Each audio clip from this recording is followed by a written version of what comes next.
Hello friends, welcome to my YouTube channel. आज मैं आपको नवरात्रि के दूसरे दिन माँ ब्रह्मचारिणी की कथा सुनाऊंगी। नवरात्रि के दूसरे दिन माँ दुर्गा के ब्रह्मचारिणी स्वरूप की पूजा होती है। बता दें कि ब्रह्म का अर्थ तपस्या से है। माँ का ये रूप अपने भक्तों और सिद्धों को अनंत फल देने वाला है।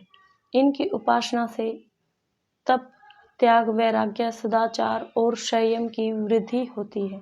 शास्त्रों में ब्रह्मचारिणी का अर्थ तप की चारिणी यानी तप का आचरण करने वाली बताया गया है। देवी का यह रूप पूर्ण ज्योतिमय और अनंत भव्य है। इस देवी के दाएं हाथ में जप की माला और बाएं हाथ में कमंडल धारण किए। चलिए जानते हैं इनकी कथा के बारे में।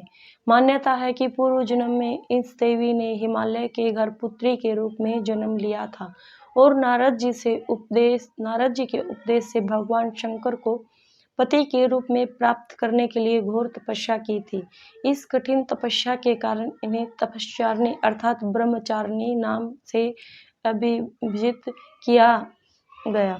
1000 वर्ष तक इन्होंने केवल फल फूल खाकर बिताए और 100 वर्षों तक केवल जमीन पर रहकर शाक का निर्वाह किया। कुछ दिनों तक कठिन उपवास रखे और खुले आकाश के नीचे वर्षा और धूप के घोर कष्ट सहे। 3000 वर्षों तक टूटे हुए बेलपत्र खाए और भगवान शंकर की आराधना करती रही। इसके बाद तो उन्होंने सूखे बेलपत्र खाने भी छोड़ दिए। कई हजार वर्षों तक निर्जला और निराहार रहकर तपस्या करती रही। पत्तों को खाना छोड़ देने के कारण ही इनका नाम अपर्णा पड़ गया। कठिन तपस्या के कारण देवी का शरीर एकदम क्षीण हो गया।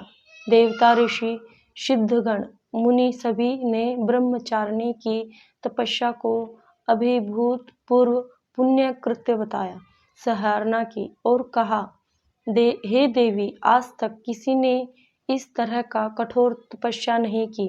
यह तुमसे ही संभव थी।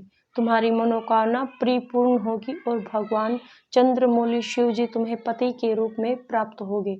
अब तपस्या छोड़कर घर लौट जाओ, जल्द ही तुम्हारे पिता तुम्हें बुलाने आ रहे हैं।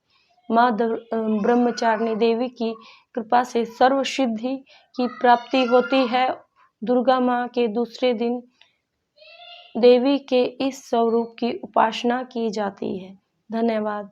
अगर आपको कोई मेरी गलती लगी हो तो मुझे माफ़ करना। Thank you.